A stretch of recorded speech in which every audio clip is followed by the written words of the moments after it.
You are about to listen to another edition of the RBV Quarterly Video and Podcast Series. Make sure to check us out at www.rbvcg.com for more information and helpful resources. Well, hello and welcome to the RBV Quarterly Video and Audio Podcast Series.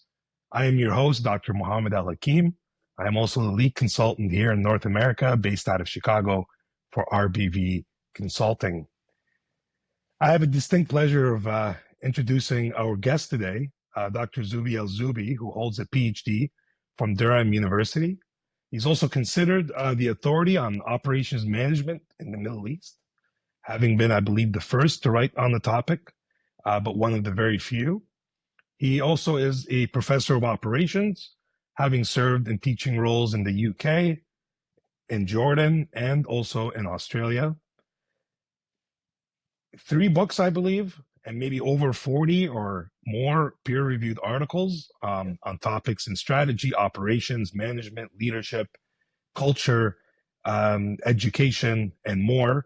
You've so much to say about you. I'm just an honor to work with somebody who's worked with big consulting firms, including PwC, KPMG, Ernst & Young, with governments and non-government organizations.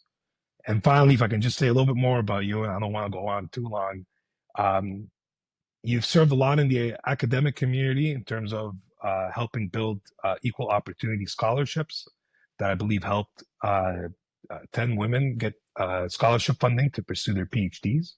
Yeah, that's right. You've also an award winner, recognized for your research, your former role as president and director of university, and also recognized, I believe, in 2017 as best Arab researcher. And you've done extensive work with the University of Jordan and the government. It's a pleasure to have you today. Sorry for the extended introduction. Professor Zu'bi Al-Zu'bi, how are you today? Thank you for that introduction. You humbled me. I'm good. Thank you very much. Excellent. So much you've done, and I'm here to actually talk to you about a fun little topic that's grown quite a bit, even though you've been thinking and writing about it for quite some time, and that is the popular term now, ChatGPT. So you were featured in our inaugural RBV Quarterly back in January of 2024, where you also serve as a senior consultant with RBV, still do.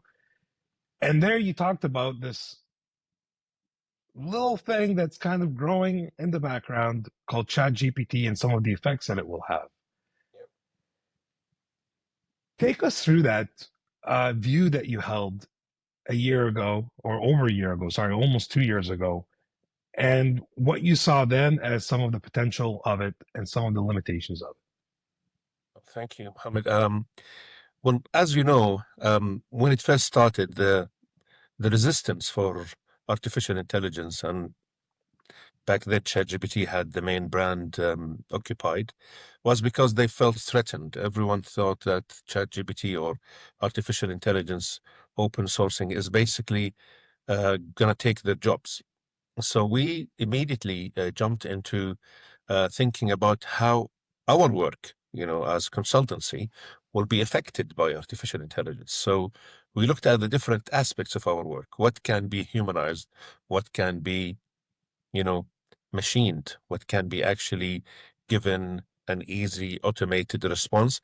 What needs a lot of sophistication, and what needs more complexity and perplexity, if that is the term that we most commonly use with artificial intelligence.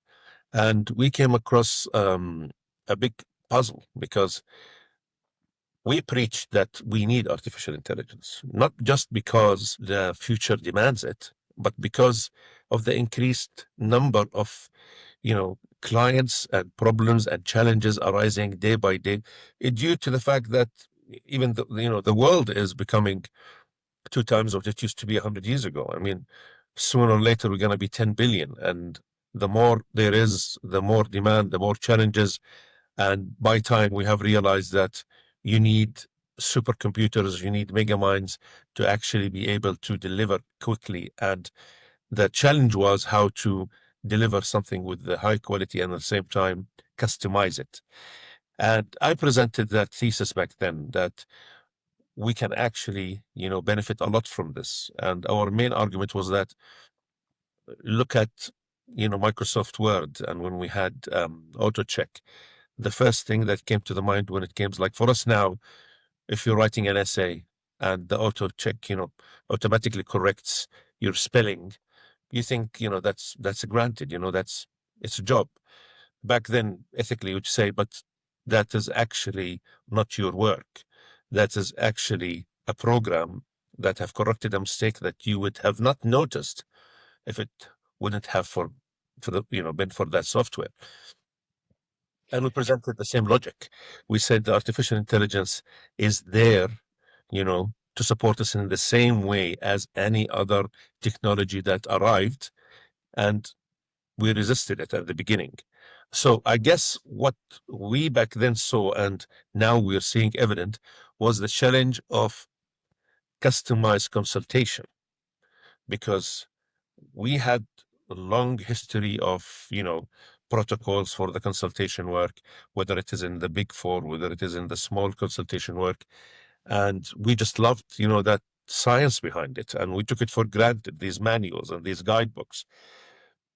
But my question was, are we ready, to actually accept the change? And that was Yeah, the absolutely. And I think you raised some good points there in terms of this isn't the first time we're seeing an automated service. This has happened historically many times over. I mean, you can go back to the conveyor belt and many other times where the bells were raised that there's new technology that is going to replace jobs, right? And I feel like if I open up the newspaper on any day and any section on ChatGPT, I get almost one of two views.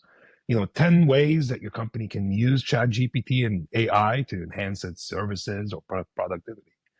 Productivity. Or it's the doom articles. These ChatGPT and AI are here to take our jobs. It's depleting entry level positions. Lower skilled jobs are going to be out the window.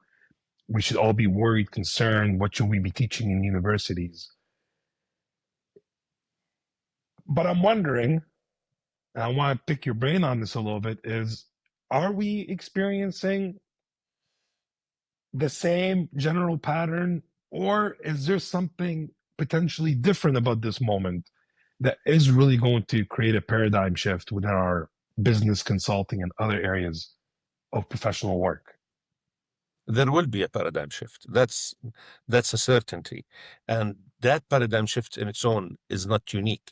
Like the fact that there will be a paradigm shift is something that is normal in the life cycle of any disruptive innovation.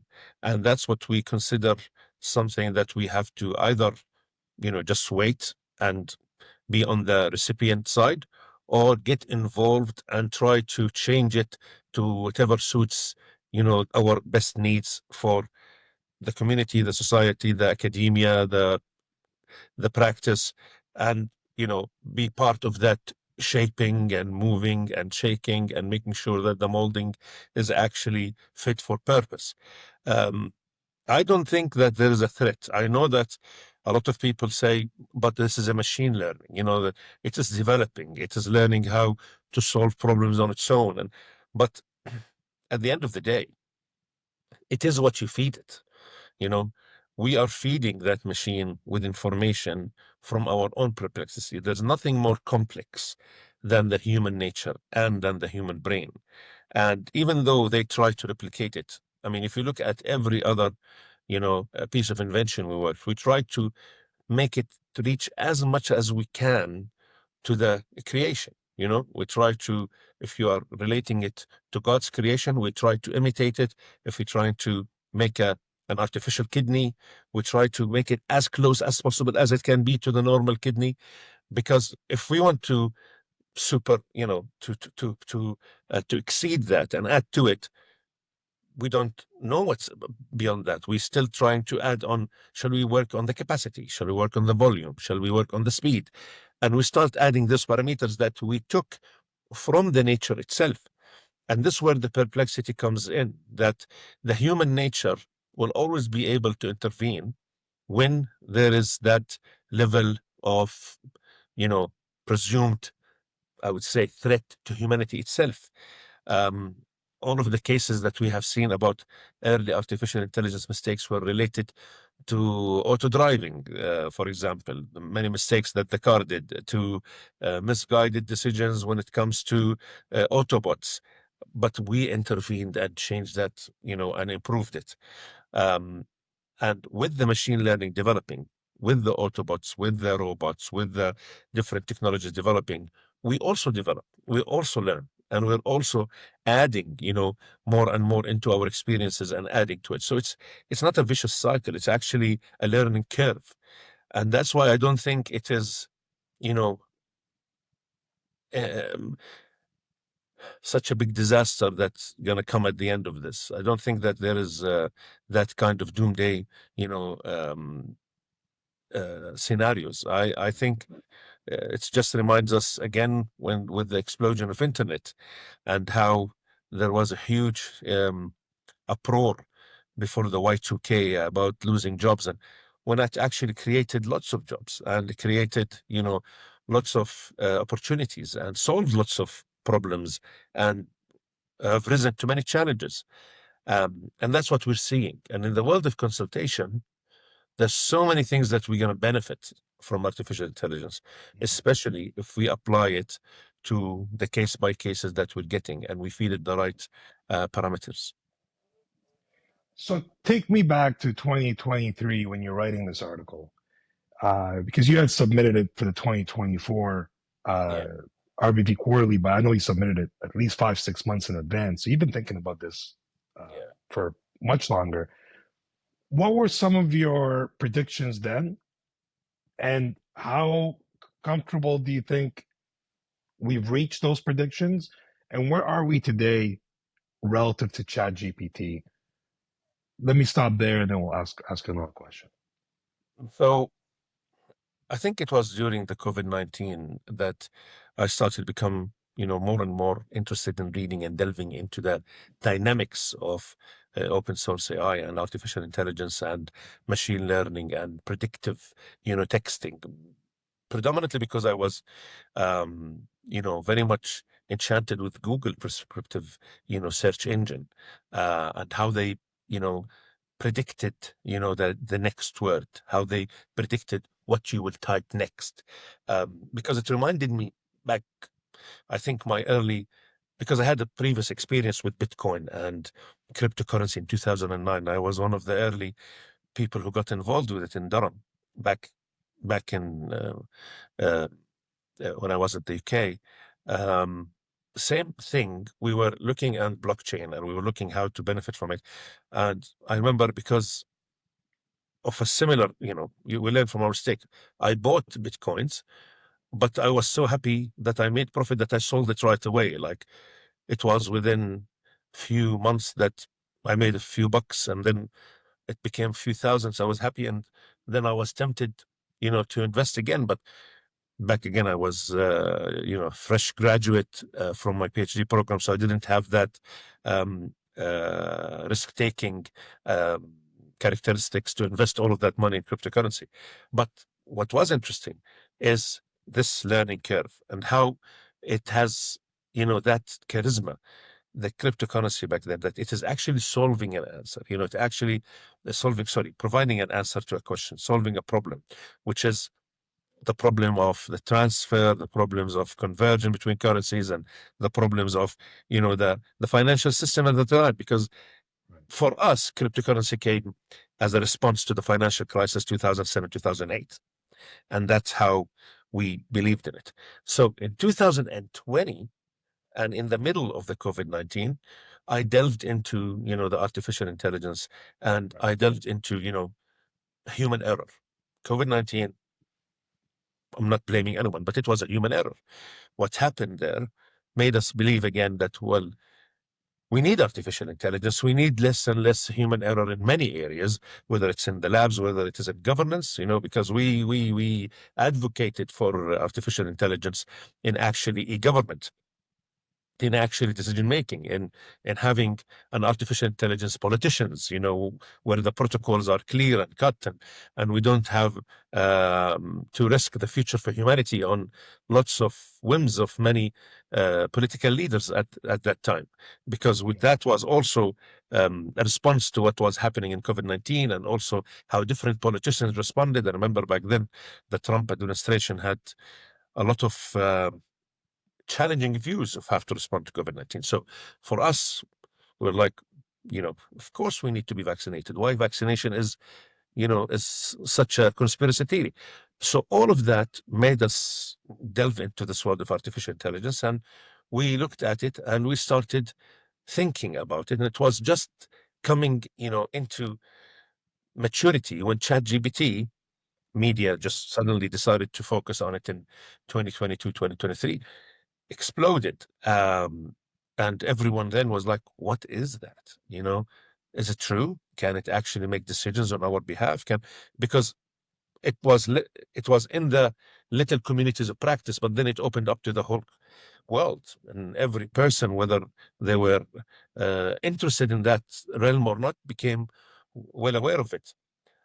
But what we didn't anticipate is that huge resistance from universities. Back then, my main interest was after the COVID-19, when we started going back to campuses, is the fact that students started, intelligently using, open sourcing and artificial intelligence in their work.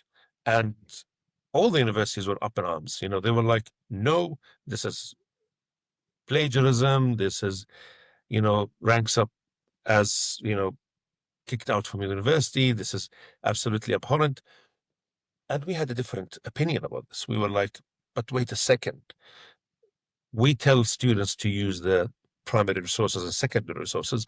Why artificial intelligence cannot be used as a resource? And that's why I started, writing more and presenting lectures. And remember, in 2022, I presented a couple of lectures on that topic, on actually how to use artificial intelligence in the higher education. And back then, a dear friend of mine and the founder of RBV, Dr. George Morano, who is also a professor at the University of Sydney with me, and he was like, what about consultation?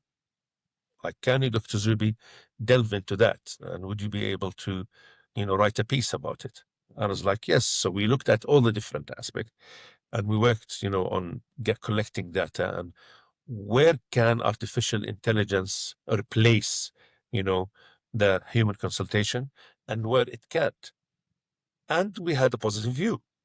And hence we wrote the piece where we thought that artificial intelligence can add, to the customization, because now you have that huge gigabytes of supercomputers and servers and cloud servers sitting somewhere and doing all the calculations for you and studying the human patterns and providing you, with characteristics, metrics, and providing you also with, a study of company by company, case by case, person by person. That's huge. We couldn't be, as consultants, if you want to do that, that's going to cost a lot, because we don't have the time, and you don't have the capacity, and you don't have the access that artificial intelligence has. So that was one aspect. Yeah, absolutely. I mean, and I appreciate that, because there's still, for me at least, and I guess the way I approach things is that I still like to put emphasis on the moral responsibility of the people using the technology and the way that they're using it to facilitate, advancements, productivity, growth, and even better consulting. But of course, as Dr. George Morano sometimes even tells me in our conversations, is that humans can also sometimes act out of self-interest and not always do the right thing, and sometimes be motivated by things that are problematic.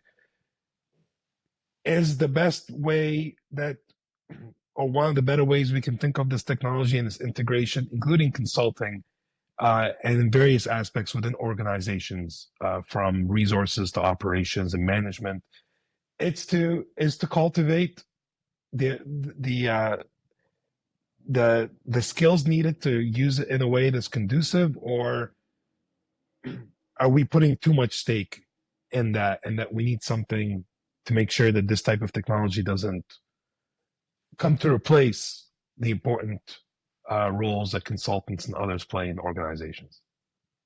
Well, our view is definitely we need it. Like, definitely we're not at any risk. Definitely we want it to replace. We are of the view that artificial intelligence is there to do the stuff that we can't do. It is operational efficiency. You're doing lots of analysis at different integrals of different data sets at different levels of access in no time. So it is a plus, plus, plus. In addition, we are bringing an objective analysis that is based on lots of feed from so many different aspects. And then we are, you know, intervening in it. And that's the thing that we always think, that it is not replacing us, because we will always have a say in this. And that's why we want the hybrid, approach, because whatever ChatGPT, as everyone knows, if you're a user of ChatGPT or any other source of artificial intelligence, DeepSeek, any other programs and applications provided by every big software company, you have to read it and you have to go through it, because it's a machine. It doesn't have the same analytical sequence that we have. It is working on the predictive text. It doesn't work on actually the analysis bit as we do, and on the context, which we basically can relate more to. And that's why when you read a lot of the abstracts and the essays and the work done by artificial intelligence, you feel it is not, even if it matches so closely. If you go and check and you do the proper fact checking, you'll say, like, wait a second, there is a lot of tweaks here and there to make sure that it fits the proper purpose for that we intended to. So no, that is the theory of the people at the universities, for example, or at the consultations, or let's say the old guards who don't want the old styles and the old forms to be disturbed. But we know that this is going to happen. It's inevitable. We know that it will replace a lot of our work, but not all of it. There will be a model, and the best model is the hybrid model, where basically it does that lots of work, and then we have just to skim through it and go through and contextualize it and make it flow in terms of, for example, consultation. If you ask me about consulting a company on their future projects in certain parts of the world, we will get all that huge data and all that analysis and all that background and the checks and the parameters classification that we want, using for each, as we know that we have now hundreds and hundreds of prompts that we are developing, and the prompts will keep getting more and more sophisticated and more refined and more precise to give you exactly what you need. And then we have to sit down and just, go through it. And this will be 2% of the work compared to the 98%, the bulk of the work that has been done. So there is no actual, from our perspective, especially at RBV, we are basically an innovative consultation company that looks at progressive technologies and how to better use it. And at the same time, not losing sight of our long history of consultation protocols and guidebooks, and, as they say, the long history of consultation is there. The basics are there, but this is pushing the boundaries. And this brings us to what is next, right? And the next is whatever can be, fed into that machine, whatever can be replaced should be replaced, especially that the decision making at the end comes back to you and the client. Where do you want this to stop? What kind of service do you want? To what level? To what end? How much, deep you want to delve into? How much specific do you want? What level of efficiency are you seeking for? And actually, it will be much more cost conscious for us, and it will be cost effective, and to enable the consultants of having bigger projects. Um, I'm trying to put this at the simplest form it can be, because all the different, alternatives that we are using for it, or are just looking to be, negative, but it's not actually negative. It's actually good. It's actually very positive. Right. No, absolutely. I mean, we've had these conversations at RBV quite a bit in terms of our own growth, right? Growth is inevitable, and organizations grow not just internally relative to what their resources are and what they're capable of controlling, but also in light of the changing circumstances. And so I see, like you, and I appreciate what you say, because I see it as an opportunity for us to integrate and find ways to actually grow as consultants, as a firm, as experts with the use of this technology. And certainly you live in a really interesting region of the world, the Middle East and also the Gulf states, that are investing heavily into AI technology, trying to make themselves a hub of the future. So let me ask you if you can give one advice to, or one prediction about where we will be in the next 5 to 10 years with respect to generative AI and AI in general. What would it be for those who are listening? Well, the Middle East is the hub, and basically aspires to become the hub on human intervention when it comes to investing in huge projects about generative artificial intelligence, and working on it. As we can see from the latest visit for the American president to the Middle East, there has been a huge investment in a company called the Humane between Saudi Arabia and the USAID, and many other companies also in the UAE and Qatar. Um, in 5 years, I believe that the scene would be totally different. You will see more and more applications being introduced to different aspects of the life, whether it is consultation, whether it's in the health sector, in the education sector, whether it's in the finance, whether it is in the banking, whether it is in the government, whether it is in the even in the control of the pension and the lifestyle of the Middle Easterns, for example, which will be actually very good for the living standards of the people in the region, because it will introduce a lot of objectivity and a lot of efficiency on a lot of the operations. And that will result in more services being rendered more efficiently, quicker, easier, and it will make the lives of the people way much easier and way much more, efficient. Lots of companies will also have higher profits due to cuts in costs that are related to the current operations, and to the way that it is being handled, and to the introduction of artificial intelligence and all these different aspects of life. More and more startups, more and more spin-offs, more and more companies. Jordan is a big hub for companies and for entrepreneurs and IT startups that are relating also to artificial intelligence. And they are relating and networking with companies in Saudi Arabia, in UAE, in the Gulf, in the whole GCC region. And we will see more and more public sector initiatives to create artificial intelligence apps and also platforms that will make the delivering of the normal basic needs of water, electricity, internet, any form of infrastructure for the population much more easier and quicker.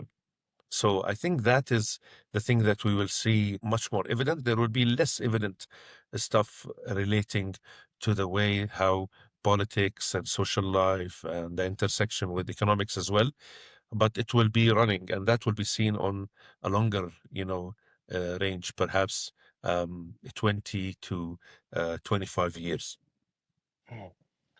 It's refreshing to talk to somebody who has a more positive view, I think, about the potential implications going forward for the next 5 years or so, with ChatGPT and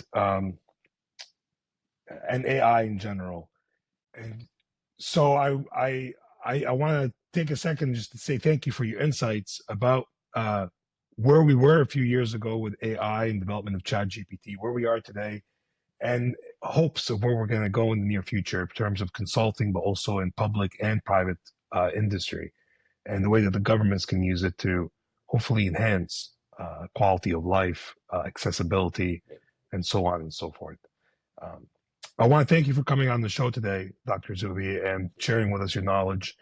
And we look forward to future articles from you and other insights in the RBV Quarterly and also with our clients. Thank you so much. I'm happy to come back again on the show, and definitely more and more work and more consultation and more pieces, of like this technology cutting edge. Absolutely. Well, we'll love to have you back on. Take care. Thank you for watching our show and listening in to the RBV Quarterly video and audio podcast series. Thank you for listening to the RBV Quarterly video and podcast series. We hope you enjoyed our interview with our guest contributor. Be sure to visit us at www.rbvcg.com to learn more about our services and expertise. And also be sure to check out our RBV Quarterly at www.rbvcg.com/publications.